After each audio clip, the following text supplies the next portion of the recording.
our channel GB Crown Palace with me benar. Brenda Dan aku Febri.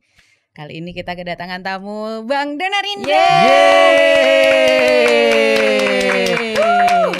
Tidak bukan dan tidak lain. Bang Danar ini sebelumnya juga pernah ngobrol juga ya kita ya, Betul. tapi di Menjadi saksi. Nah ini tuh kalau Crown Podcast itu adalah kita lebih ngobrol hal-hal yang mungkin agak nggak bisa kita bahas di mimbar. Iya, betul. Akan kita discuss di sini. Oh, kayak gitu. Lebih Ini- santuy gitu Ini sih. lebih ke hal-hal yang di luar. Iya, Oke. gitu. Lebih kayak deep talk gitu. Lebih ya. deep talk deep gitu, talk ya. gitu ya. Waduh, keren ya kalian ya. Ya, enggak, tapi sebelum kita ngobrol deep talk dulu kita doa dulu deh Feb, Yes, kayaknya. bener Oke. banget. Siap. Oke, teman-teman semuanya, Bapak Ibu yang di rumah, kita sebelum membuka Crown Podcast pada malam hari ini, kita mau satu hati, kita berdoa bersama. Bapak, kami ucap syukur Tuhan sebab Engkaulah kami yang sungguh baik. Engkau boleh pertemukan kami di tempat ini Tuhan dengan hamba-Mu yang Kau urapi. Bang Danar Tuhan yang siap memberikan kesaksian hidupnya Tuhan. Biarlah setiap kami yang mendengar yang saat ini mungkin mengalami masalah Tuhan atau mengalami pencobaan Tuhan Yesus, bahkan mungkin mau memulai sesuatu yang baru Tuhan, dapat belajar banyak dari kisah hidup Bang Danar Tuhan. Dan semoga kami bisa mendapatkan kekuatan Tuhan, penghiburan yang baru Tuhan. Dan setiap kami yang membutuhkan jalan keluar, kami mendapatkan jalan keluar Tuhan. Kiranya melalui Crown Podcast ini Tuhan, banyak Tuhan jiwa-jiwa yang Tuhan yang tersesat Tuhan boleh diselamatkan Tuhan. Dan biarlah Tuhan pelayanan media kami ini Tuhan boleh menjangkau seluruh umat-Mu Tuhan di seluruh dunia ini Tuhan. Kami percaya Engkau memimpin Tuhan Crown Podcast ini dari awal pertengahan hingga akhirnya. Dan setiap kita yang siap untuk mendengarkan Crown Podcast pada malam hari ini bersama katakan Amin. Oke. Jadi ini Bang Danar barusan banget ya. Nyampe ya. Landed. Nyampe. Nyampe ke GB Crown Palace barusan bener. banget, langsung kita culik. Udah, Iya. ayo masuk pakai mikrofonnya deh. Langsung take ya. Iya, Aduh, kalian memang luar biasa. emang. Apa kabar Bang Danar? Baik, luar biasa. Yes. Baik, luar biasa. Yes. Pentakostal Lengkap banget. Iya, Pentakostal banget ya. Oke. Oke. Iya, benar. Setelah Puji Tuhan. setahun kita gak ketemu ya Kak Iya Brinda ya, ya. kayaknya tahun Iya, lalu ya. iya. Tahun terakhir lalu. ya. Tahun lalu tuh Mei 2021 malahan. Oh iya, hampir 2 tahun. Hampir 2 tahun. Hampir 1,5 2 tahun, tahun kalau nggak 1,5 salah. tahun. Kayaknya ya. barusan kemarin gak sih rasanya? Iya, kayak Iya, cepet kayaknya banget kemarin ya. kita ya. Iya. Kenapa ya? Ini udah 1,5 tahun aja gak kerasa ya. Oh, luar biasa. Oke, nah ini akhirnya ketemu lagi dan masuk ke ruangan yang beda ya. Iya, ruangan baru. Ruangan baru. Yang tadinya green screen sekarang Iya. black screen. Oh iya, black screen Black screen. semuanya. Everything is black di sini. Kita juga Black. black girl. Oh iya, gitu. kita kayak black. Sama black semua dong. loh. Gimana? Gila sih, gak sengaja banget ya. Heeh. Oke, nah sekarang hari ini kita datang ke sini kan kita mau ngomong kayak yang di Bang Brinda tadi sesuatu yang lebih deep gitu ya. Nah mungkin sekarang untuk memasuk ke situ ya, kita mau nanya dulu kesibukannya Bang Danar nih akhir-akhir ini 1,5 tahun kita gak jumpa ya. Kesibukannya sekarang lagi ngapain nih Bang? Kesibukannya sekarang sedang membangun sebuah startup Oke. khusus buat mungkin people development ya. Karena kita tahu selama pandemi ini banyak banget orang yang mungkin lost in space. Jadi di rumah terus gak bisa ngapa-ngapain. Terus mereka akhirnya menemukan satu pintu yang akhirnya mereka ambil untuk bisa kalau misalkan kerjaan aku nggak dapat kerjaan atau aku di-cut sama perusahaan karena pandemi and so on itu mereka tuh hunger for developing themselves gitu, membangun dirinya sendiri. Dan ada begitu banyak platform yang sekarang lagi in lah istilahnya di dalam dunia people development untuk kayak misalkan Ruang Guru and so on gitu ya. Ada beberapa lah istilahnya. Nah, saya mengambil sebuah ceruk di mana saya mau bangun sesuatu yang berbau komunikasi. Wow. Gitu. Jadi kita bikin namanya cara bicara. Jadi people development training khusus yang nggak cuman sekedar develop dari sisi karir, tapi dari sisi bagaimana mereka mengolah kemampuan komunikasinya. Oh, luar biasa ya.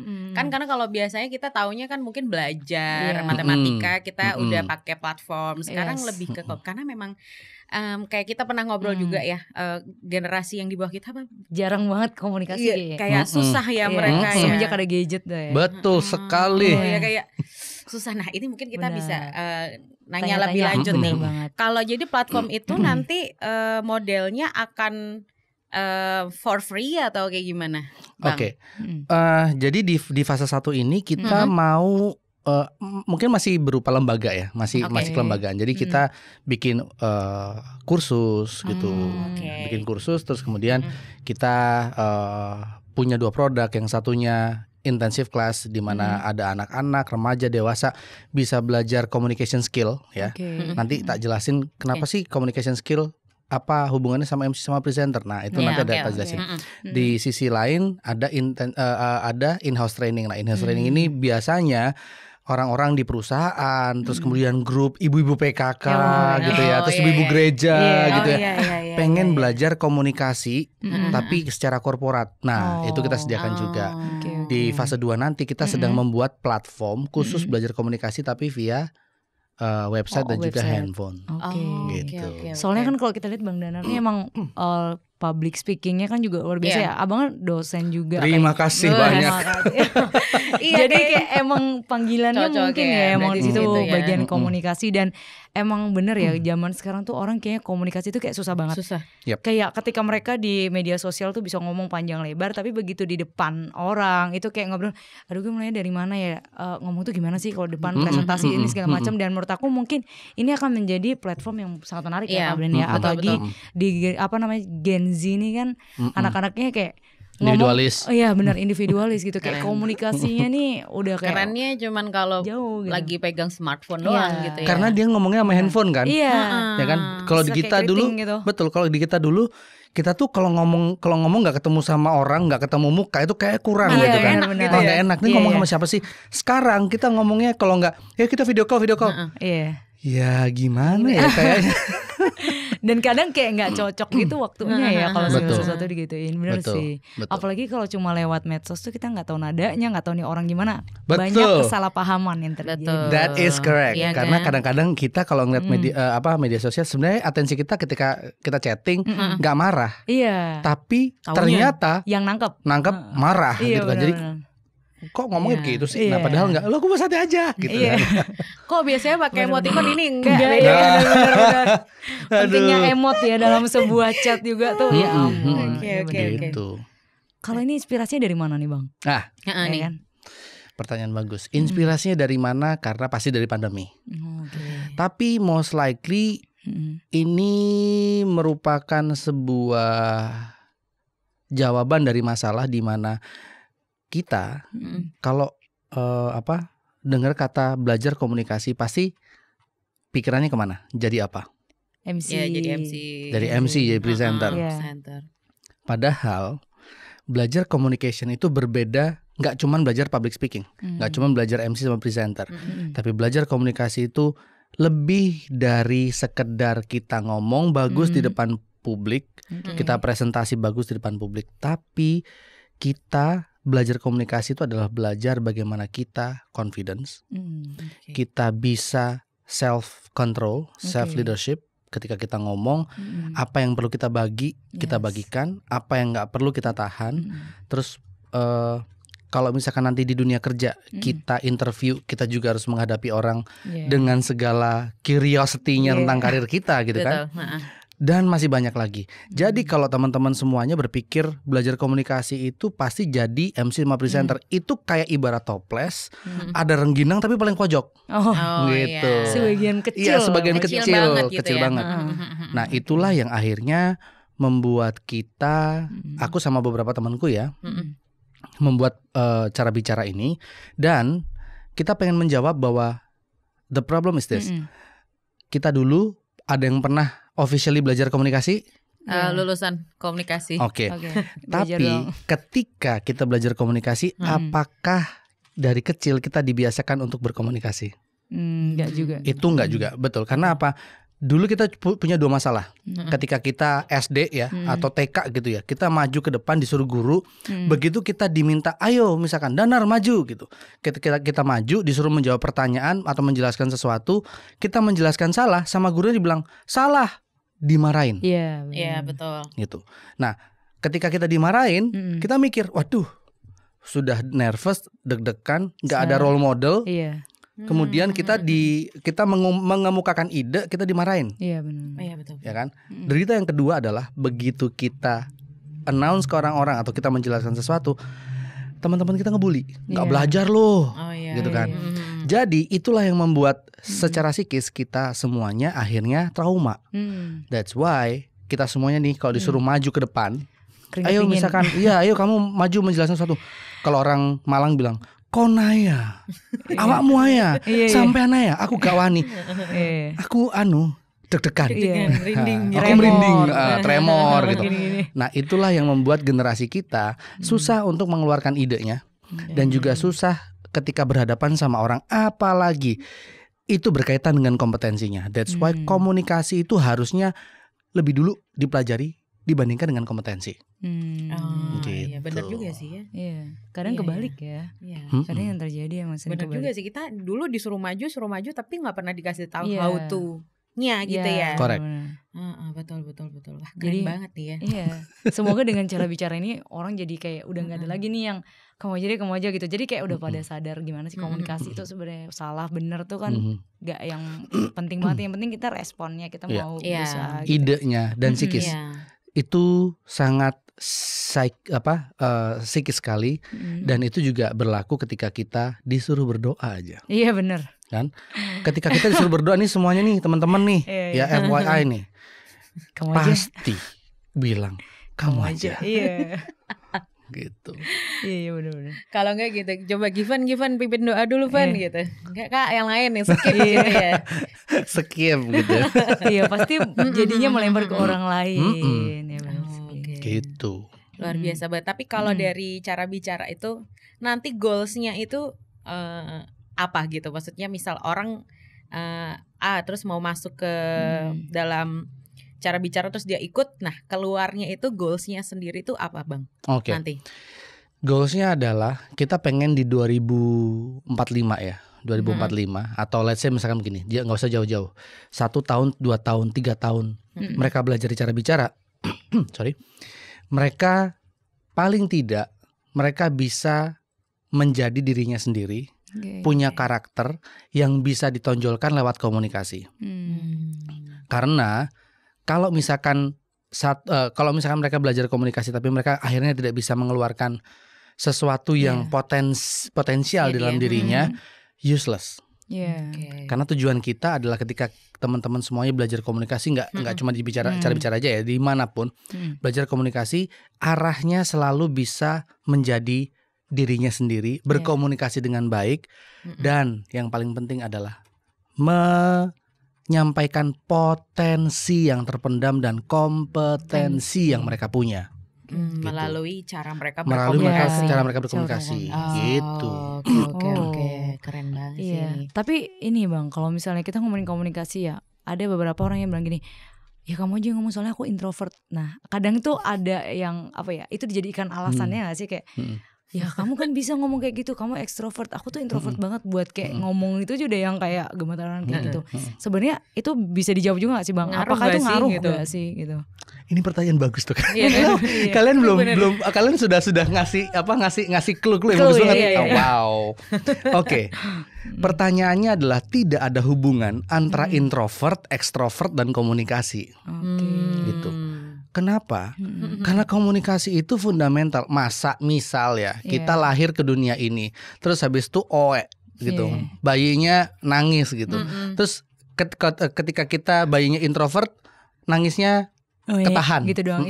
Nangisnya enggak kan, nangis yang saja gitu kan. Bener-bener. Terus habis itu ketika kita introvert gitu, aku ngomong sama kamu, sis, by the way, ini pertanyaannya ini segala macam.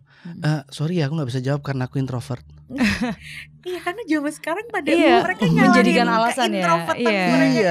Gitu. Itu cuman benteng mereka ngomong aja. Terjawab tuh ya. Jadi yang introvert juga yang selalu mengaku si paling introvert. Nah, jangan mengakuisisi komunikasi ya.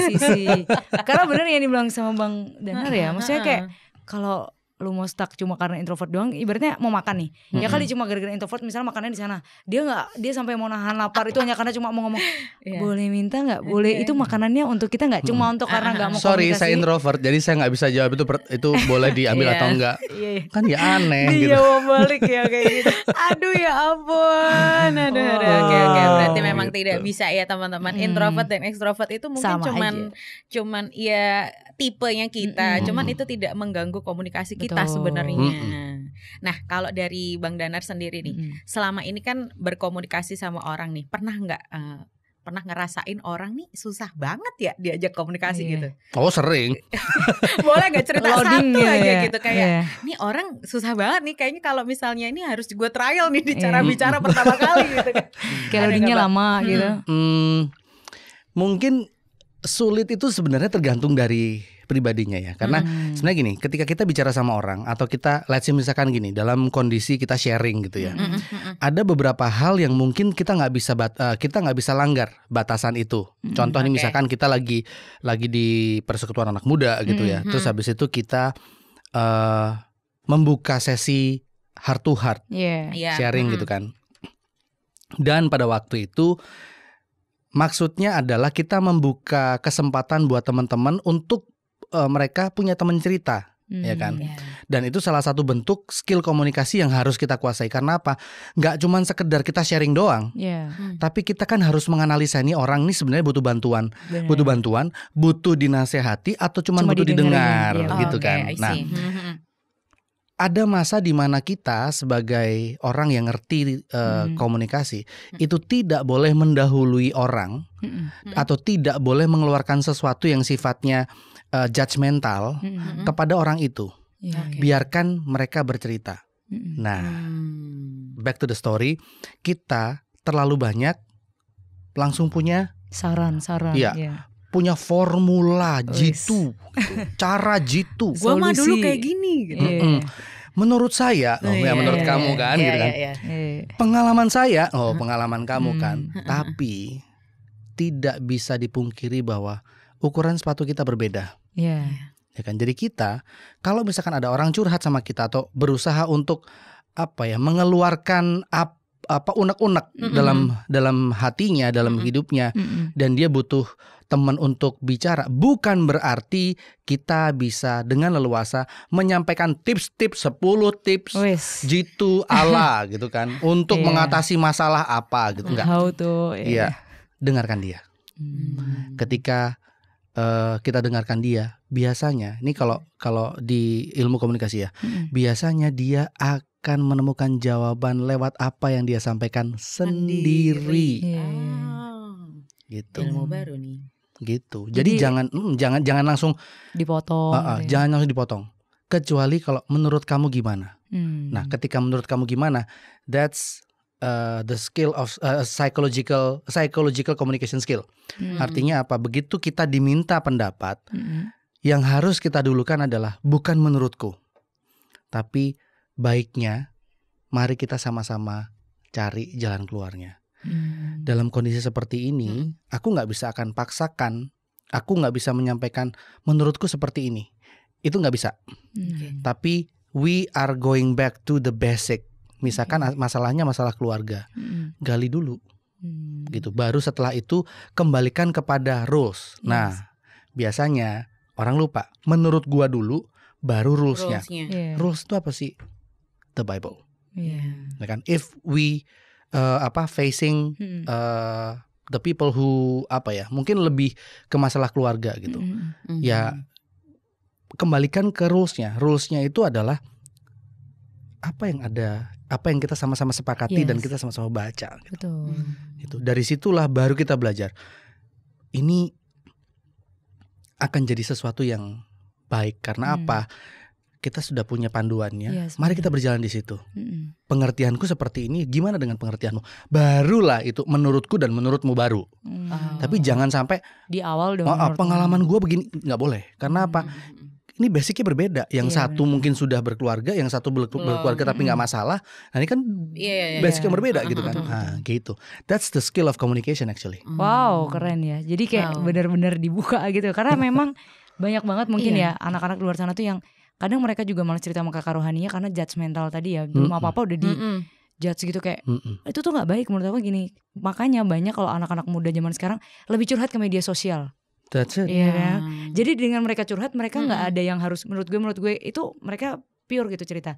Karena kadang mungkin cerita ke kita, cerita ke orang yang dianggap kakak, baru cerita dikit dipotong. Betul. Sedangkan kalau di media sosial mereka bisa panjang lebar kayak gitu ya. Dan tiba-tiba mereka bisa jadi beringas di media sosial. Iya, Karena eksistensi mereka kan nggak diakui di dunia apa onsite. Onsite.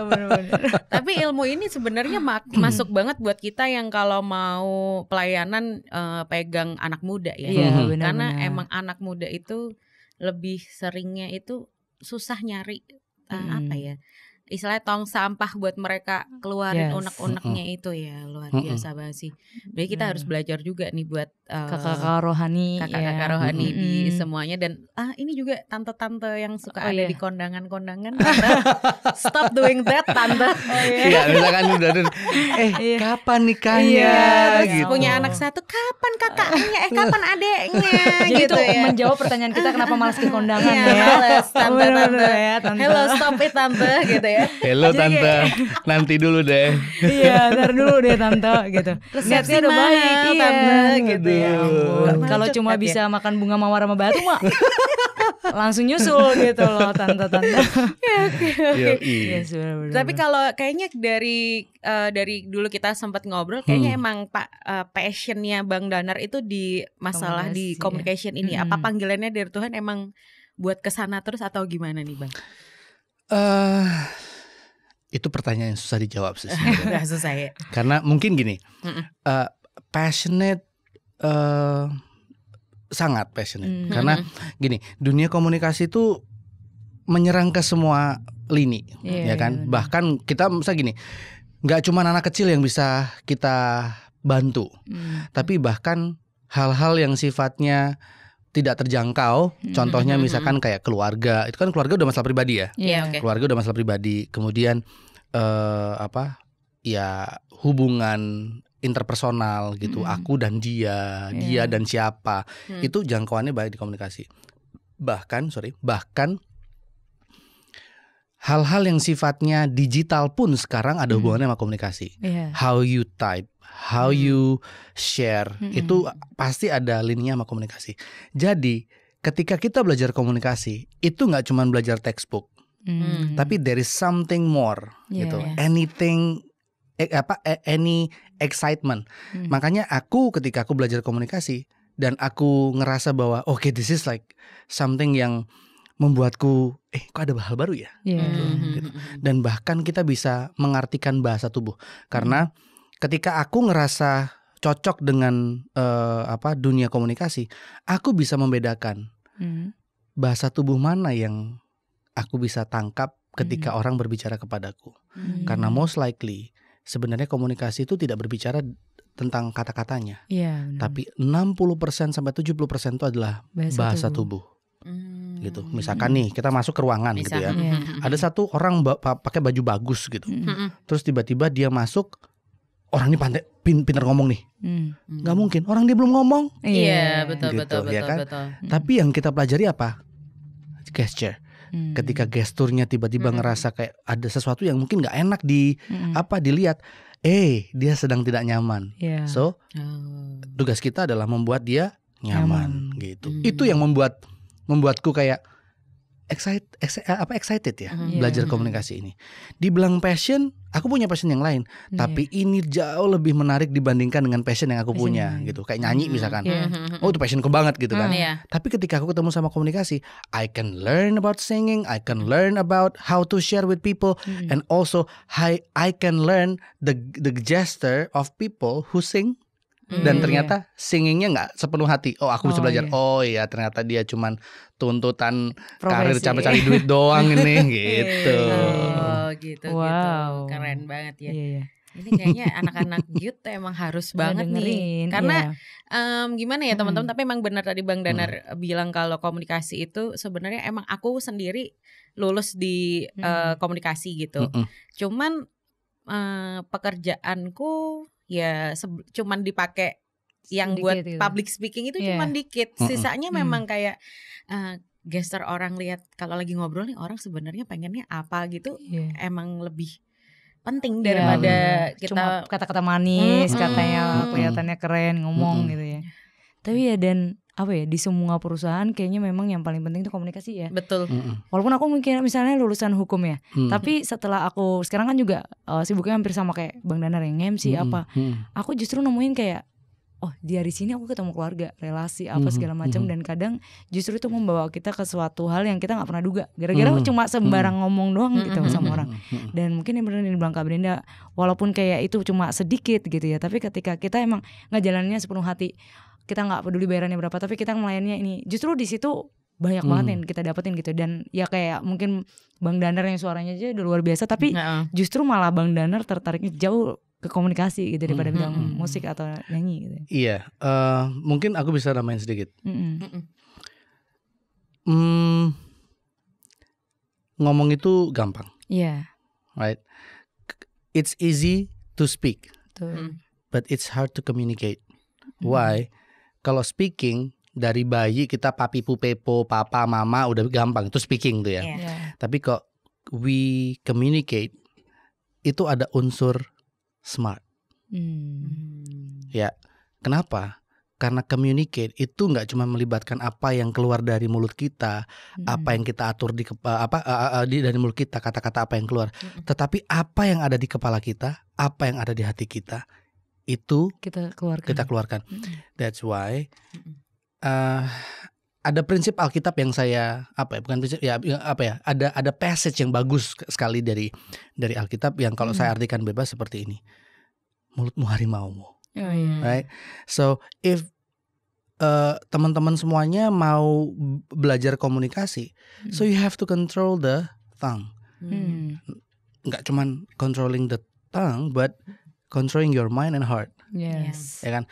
Banyak orang bisa kontrol mulutnya, tapi nggak bisa kontrol hatinya, nggak bisa kontrol kepalanya, isi otaknya, sehingga ketika dia mengeluarkan sesuatu, isinya cuma negatif, bahkan nyerempet negatif, ya kan? Akhirnya melukai orang. So it happens in Indonesia actually, gitu. Ya itu benar, itu memang. Nah ini gini deh. Kalau dari Bang Danar nih kan, karena kan kita sering banget nih nemuin orang-orang yang tadi yang barusan Bang Danar bilang, dia kayak entah kita nggak tahu masa lalunya dia atau apa gimana, tapi dia waktu kita komunikasi sama dia cuman isinya cuman jelek terus. Nah kita tuh sebenarnya kalau nanggepin orang kayak gitu enaknya gimana sih Bang? Karena kan nih full of negativity itu dia kalau ada orang mungkin ada luka gitu ya. Kita nggak ngerti ya, kita juga kita nggak pernah tahu masa lalu mereka gimana. Cuman, aura lu butek banget sih gitu ya. Gitu kayak kalau gue lihat tuh kayak gitu. Kalau bisa mau ketemu gitu gue putar balik gitu ya. Enaknya gimana sih Bang nanggepin orang-orang kayak gitu Bang? Oke. Ini pertanyaan bagus. Gimana cara menanggapi orang yang negatif? Ini sebenarnya gak ada formulanya ya. Karena sebenarnya menghadapi orang yang negatif itu cuma tergantung antara kita mau atau memang mendingan kita away aja gitu. Oke. In my own experience, ketika aku ketemu sama orang yang negatif, yang harus aku lakukan adalah away. Karena apa? Auranya tetap negatif. Kita mau sepositif apa, kalau kita nggak siap ketemu sama dia, atau let's say misalkan kita ketemu sama dia tuh tiba-tiba kayak nyetrum sesuatu yang kayaknya nggak sama ya. Kita frekuensinya yang lu kemana, yang gua kemana segala macam. So what should I do? Away. Karena satu-satunya cara yang kita lakukan sama kayak Daud. Sama kayak siapa namanya? Kok Daud sih? Yusuf. Auranya negatif nih. Ini kalau udah kayak gini nih bisa nih Potifar nih menjerat nih. Yusuf laki-laki kan sebenarnya. Satu-satunya cara apa? Away. Nah, begitu juga dengan kita. Ketika kita ketemu sesuatu yang negatif dan auranya negatif dan potentially mengeluarkan pola komunikasi yang negatif, mendingan away. Gitu. Sampai ada waktunya, sampai kita tahu bahwa kita sudah siap untuk encounter the negativity. Jadi kita nggak perlu maksain ya, kalau kita memang belum ready, mending nggak usah gitu. Mending nggak usah. Oke, sapa ya, hai, bye gitu. Formalitas aja. Hai, goodbye gitu langsung.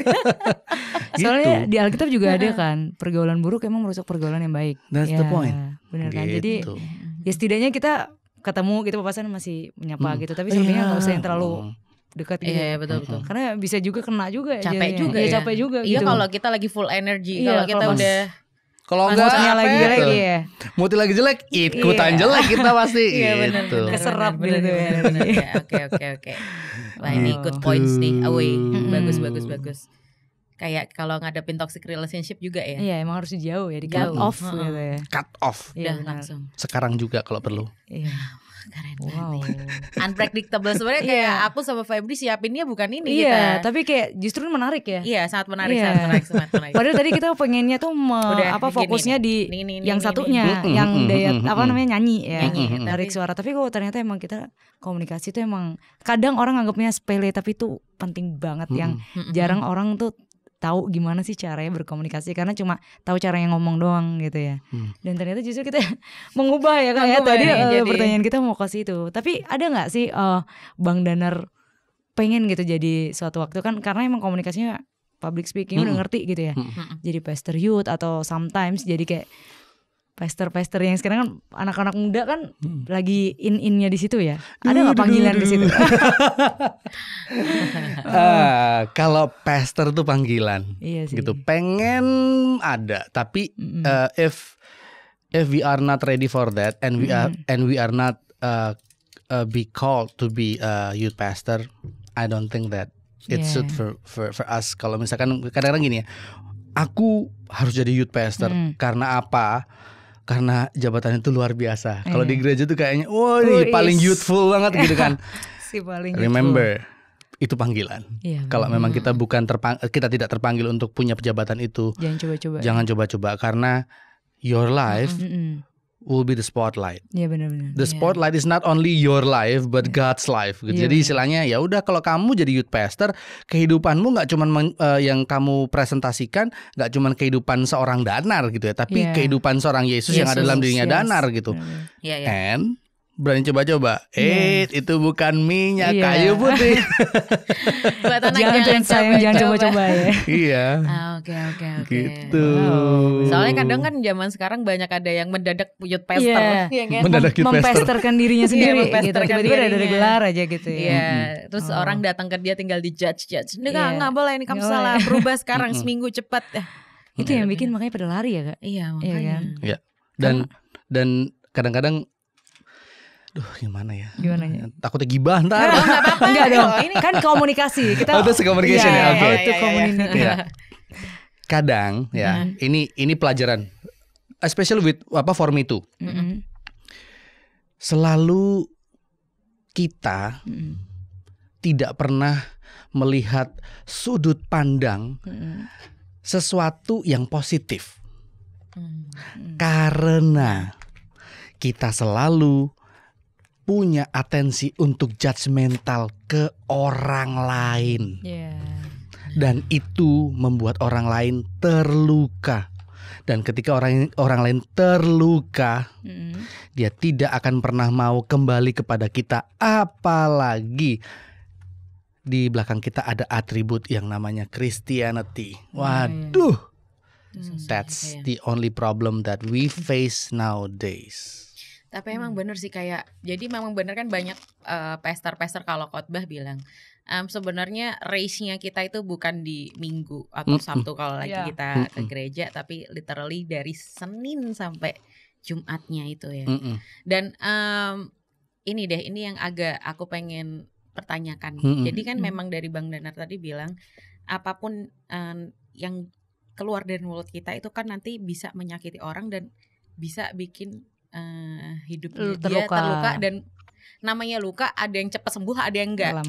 Iya kan, mungkin bisa infeksi bahkan bertahun-tahun. Nah itu gimana kalau Bang Danar lihat sendiri dalam dunia keluarga, komunikasi dalam keluarga. Seru nih. Nah khususnya di Indonesia ya, kayak kita pernah nonton nih di salah satu sosial media ya yang keluar gitu, waktu kita scroll ada orang bikin kayak meme gini, in Indonesia istilahnya kalau di barat gitu, hello honey, nih, this is your breakfast, have a nice day, gini. Tapi kalau Indonesia, hoi bekalnya nih dibawa, jangan lupa cepat mandi. Nah gitu. Nah itu kan sebenarnya kayak kulturnya kita gitu. Cuman tapi melihat anak-anak yang sekarang sudah lebih kritis ya. Nah kalau dari Bang Danar sendiri melihat fenomena komunikasi antar orang tua dan anak ya, dan anak di Indonesia itu menurut Bang Danar gimana sih? Oke. Literally baru aku bahas. Minggu lalu sebelum aku ke Crown Tangerang, aku membahas ini di salah satu komunitas bersama dengan salah satu perusahaan kesehatan ya. Nah, which is that's true. Jadi orang tuh selalu melihat komunikasi Indonesia tuh katanya kan santun ya. Terus habis itu kok tiba-tiba kita ngelihat kok kayaknya nggak santun, bukan nggak santun, kok kayaknya kasar gitu ya. Betul. Nah, sebenarnya itu bukan masalah kultur tapi masalah pribadi. Ya kan? Karena tidak bisa disamakan mana kultur mana pribadi. However ya, kita ada di satu masa di mana kadang-kadang ada budaya yang sebenarnya itu bukan budaya Indonesia, tapi budaya pribadi itu dipakai mendarah daging gitu ya. Bukan mendarah daging, dipakai dan akhirnya dipercaya bahwa itu semuanya menjadi salah satu metode berkomunikasi yang baik, terutama dari orang tua ke anak. Diadopsi gitu. Diadopsi. Oh ini kalau kayak gini nih anaknya pasti nurut nih. Karena apa? Ketegasan orang tua bener-bener kayak ditancapkan gitu. Padahal nggak bisa. Karena apa? Anak zaman sekarang kritis. Jadi dia bisa membandingkan. Dan dia punya kesempatan untuk membandingkan segala sesuatu dengan apa yang dia lihat sesuai dengan hal yang ideal menurutnya. Ya kan? Contoh nih, orang tuaku begini, tapi kok orang tuanya begitu? Iya, betul. Ya kan? Dulu kita jangankan kita membandingkan ya. Kita ngomong papaku enak ya, papanya dia begitu, papaku nggak begini. Dikemplang kita pasti. Betul. Kamu jadi anaknya dia, nggak apa-apa gitu kan. Iya, betul. Nah kalau anak sekarang nggak bisa. Ya kan. Jadi yang harus kita lakukan sebenarnya adalah komunikasi di dalam keluarga itu custom. Ya kan? Komunikasi di dalam keluarga itu custom sehingga kebutuhan komunikasi si A, si B, si C, si D adalah berbeda. Tinggal si orang tua menggali kira-kira si A polanya kayak gimana, si B kayak polanya kayak gimana. Toh kita sebenarnya hidup di zaman yang hidup di zaman transisi yang kita pun juga bisa dapat informasi-informasi lebih sama seperti yang kita dapatkan di anak-anak kita kok gitu kan. Iya betul. Ya kan? Nah, tinggal kita menyamakan bahasa itu dan mencari formulanya sehingga si anak ini benar-benar terbiasa dan terbuka sama orang tuanya. Bukan cuman didikte, bukan cuman sekedar disuruh-suruh, diminta, diperintah, dimarahin, enggak. Tapi mereka punya koneksi dan bondage, sebuah ikatan yang membuat mereka percaya bahwa lingkaran yang aku percaya untuk berkomunikasi, bertanya, menjawab, sharing, curhat, keluargaku. Gitu. Itu sih, tapi itu memang krisis banget di Indonesia karena ya kita juga karena kakak-kakak rohani ya banyak banget teman-teman itu yang bahkan orang tuanya mungkin tahu tuh cuma 15% dari dirinya sendiri gitu. Correct. 85%-nya tuh di luar. Di teman gitu. Teman kayak lebih bahkan yang kenal lebih tahu dirinya dia sendiri. Yang miris adalah di saat dia sedih. Justru dia nggak dapat hiburan dari orang tua. That is correct. Itu kayak miris banget sih sebenarnya. Justru dari teman-temannya. Tapi ya benar juga kalau menurut aku komunikasi yang baik itu akan terjadi kalau nggak ada gengsi. Betul. Iya kan? Karena mungkin orang tua tuh mungkin bedanya sama budaya barat ya. Mereka mau sayang sama anaknya tuh sampai kayak cipika-cipika sampai gede masih seperti itu. Bahkan kalau sekarang apalagi orang Batak ya kayak udah gede dikit udah gede kayak aneh gitu. Padahal sebenarnya kita juga fine dengan hal seperti itu gitu. Dan justru kita butuh itu. Iya benar. Ya kan? Sometimes pas kita lagi nggak bagus gitu pas mau berangkat dicium tuh kayak ya ampun bikin semangat. Mood booster kadang-kadang gitu. Iya mood booster gitu. Betul. Bener gak sih gengsi itu yang kadang-kadang bikin jadinya komunikasinya jadi jauh. That's why bahasa tubuh dan maksudnya apa ya? Orang kan selalu bilang ya kata-kata, fokusnya ke kata-kata, itu komunikasi. No, sebenarnya adalah ada banyak hal, termasuk gesture, termasuk body language, termasuk bahasa sentuhan, kayak gitu ya. Bahasa sentuhan itu kalau buat orang tua dan anak itu valuable.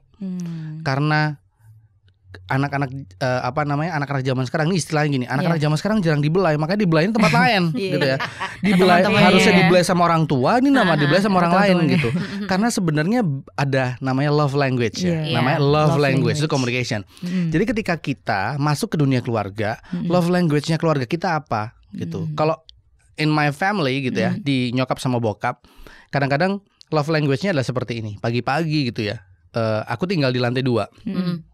Kalau misalnya aku di rumah tuh di lantai 2, terus tiba-tiba kalau beliau nyuruh makan gitu, mintanya begini, sayang, mas, makang Jo. Padahal nyokap bukan orang Manado gitu. Tapi karena dia bergaul sama orang Manado, jadi makang Jo ngana. Udah, itu love language. Begitu aku turun, terus tiba-tiba dia selalu ngomong gini, anaknya mama nih udah gede, makin bulat.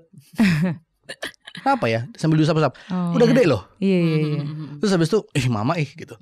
Tapi dalam hatiku, kamu ngajar komunikasi, tapi kamu nggak tahu love language-nya nyokap. Iya ya, ini love language-nya nyokap ini. Physical touch. Gitu. Nah, bapakku beda. Bapakku malah lebih ini, Mas Bro. Nah, itu bokap. Gimana Mas Bro? Kantor aman? Aman Pak. Semuanya bisa teratasi? Bisa. Hebat kamu. Nah, itu love language-nya bokap. Jadi dia selalu bertanya, keep asking questions segala macam.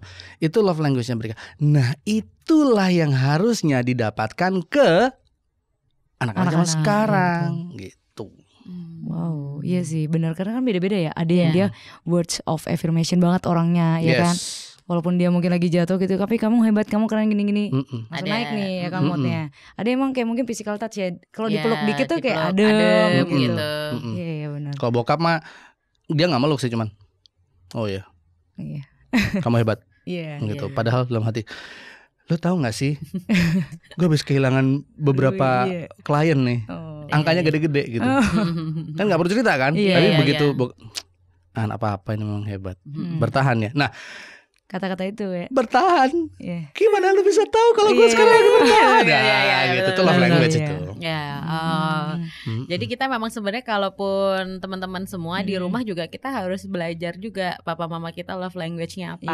Benar-benar. Terus sahabat-sahabat kita juga love language-nya apa. Betul. Jadi jangan gini, apaan sih mah? Jangan, itu love language-nya bokap sama nyokap lo. Iya sih, mama tuh. Biasanya mama-mama emang gitu ya. Ngumel-ngumel terus gitu kan, bangun tidur belum pengen bangun tapi udah diuel-uel gitu. Apa sih mak? Gitu. Karena ibu-ibu emang lebih cilis gitu ya. Mungkin kalau mama-mama bawel tuh love language ya. That's love language. Tapi mama-mama juga jangan kelewat bawel. Anaknya pengang dengernya. Kupingnya panas. Aduh lucu banget ini. Gitu. Dan itu nggak bisa cuma anak ngertiin orang tua, tapi orang tua juga ngertiin anaknya. Jadi dua-duanya timbal balik. Cover both side. Iya. Wow, luar biasa gak sih teman-teman semua di sini, kita kayak ngobrol 40 menit, hampir 40 menit itu kayak udah terasa ya. Udah berapa lama nih kita nih? Udah 45 menit. Pas banget. Luar biasa banget. Kita awalnya pengen bahas A, ternyata jadi B dan sampai Z, dan ini seru banget. Jadi kemarin itu Bang, jadi kita tuh sempet yang pertama kayak fatherless ya. Iya, fatherless. Nah, itu mungkin juga salah satunya komunikasi. Pastor Jesse Lantang ngomong komunikasi, dan sekarang kita ketemu sama Bang Danar, kita dikasih tahu how to-nya gitu ya.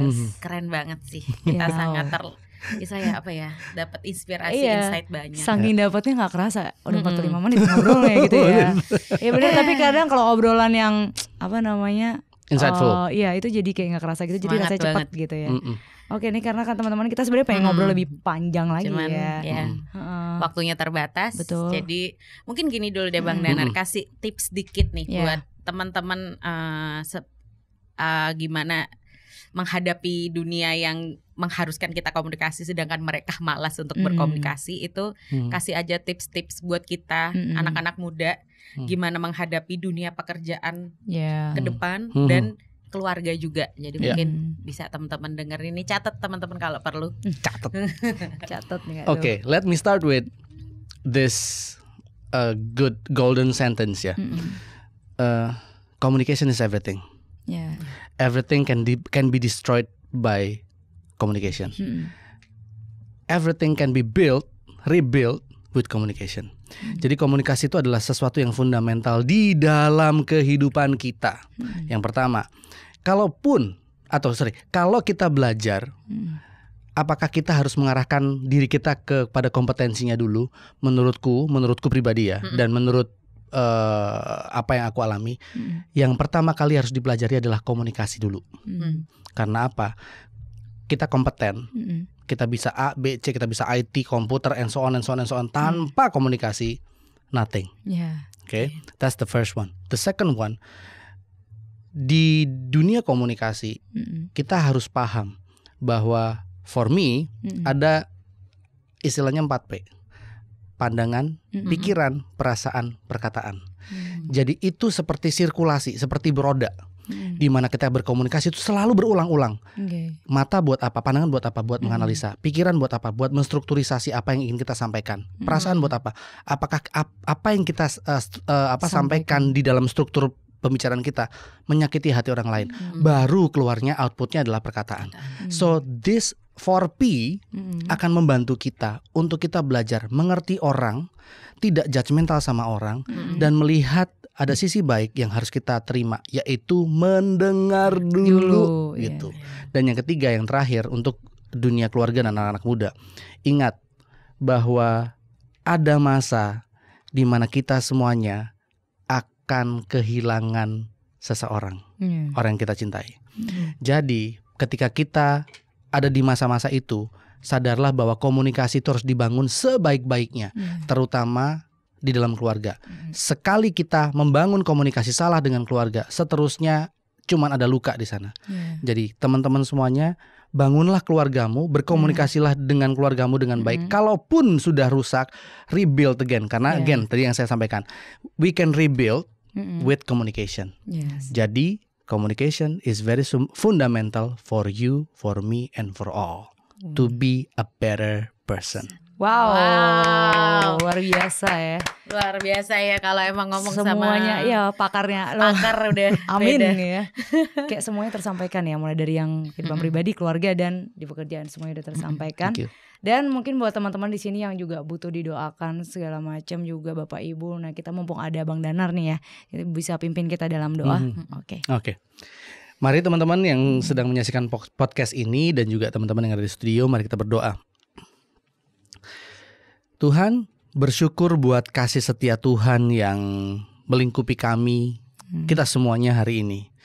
Kami hari ini belajar betapa komunikasi itu penting. Kami menjaga bicara kami, itu penting. Kami memikirkan Tuhan, itu adalah salah satu bentuk komunikasi kami dengan Tuhan. Jadi di hari-hari yang akan datang ketika teman-teman semuanya atau teman-teman di GBI Crown Palace menyaksikan podcast ini, tanamkan dalam hati mereka bahwa membangun komunikasi itu vertikal dan horizontal. Membangun komunikasi itu gak cuma sekedar sesama, gak cuma sekedar langsung kepada Tuhan, tapi sifatnya vertikal horizontal, seperti salibmu. Tuhan menyelamatkan kami lewat penderitaan Tuhan di kayu salib. Yesus mengorbankan nyawanya lewat apa yang sudah dia bangun, yang sudah dia korbankan lewat pengorbanan di kayu salib. So that's the true meaning of communication. So let us learn. Biarkan kami belajar bagaimana kami bisa mengaplikasikan komunikasi salib itu kepada Tuhan dan kepada sesama kami. Untuk apa? Supaya kami mengerti bahwa tujuan kami itu adalah menyampaikan kabar baik dengan apa yang kami punya, kesaksian yang kami punya. Oleh karena itu Tuhan Yesus, perbaiki komunikasi kami.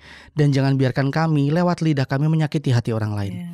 Supaya orang lain bisa diberkati lewat apa yang kami lakukan, lewat apa yang kami bangun. Sehingga dari sinilah kerajaan Tuhan semakin diperbesar, diperluas. Dan orang bisa mendapatkan berkat yang sangat luar biasa lewat apa yang kami ucapkan dan kami lakukan. Hamba-Mu berdoa buat pelayanan podcast dari Crown Podcast ini Tuhan Yesus. Kami percaya Tuhan podcast ini akan menjadi berkat buat banyak orang. Topik-topik yang keluar dari tempat ini adalah topik-topik yang bisa menjawab persoalan yang terjadi dimanapun. Gak cuma di dalam kehidupan anak muda, tapi keluarga dan segala macam jenis kehidupan. Dan biarkanlah podcast ini bisa menjadi mercusuar. Ketika mereka mencari jawaban, mereka akan mendapatkan jawaban di tempat ini. Dan terutama jawaban dari tempat ini adalah jawaban Alkitabiah yang memuliakan nama-Mu. Terima kasih Tuhan. Kami berdoa dan kami mengucap syukur. Kami berkati semua kegiatan yang akan dilakukan oleh podcast Crown Podcast ini, agar segala sesuatu yang keluar dari sini memuliakan nama Tuhan. Terima kasih Bapak, di dalam nama Yesus kami berdoa dan mengucap syukur. Haleluya. Amin. Thank you so much. Thank you Bang Danarindra. Merci beaucoup. Wow, we are really blessed today ya. Banget banget. Dan semoga teman-teman semua juga pasti terjamin di sini, terberkati ya. Amin. Oke, dan juga thank you banget buat teman-teman yang udah menyaksikan Crown Podcast ya dari tadi. Dan jangan lupa kalian subscribe YouTube kita ya, GBI Crown Palace. Jangan lupa dibagikan dan juga di like setiap konten-konten kita, terutama Crown Podcast kita guys ya. Besok ada tamu siapa lagi ya kira-kira ya? Kita tungguin aja selanjutnya. Jadi jangan sampai nggak subscribe biar dapat loncengnya, biar dapat notifikasi dari kita ya. Thank you semuanya buat yang udah watching. Thank you for watching. God bless you.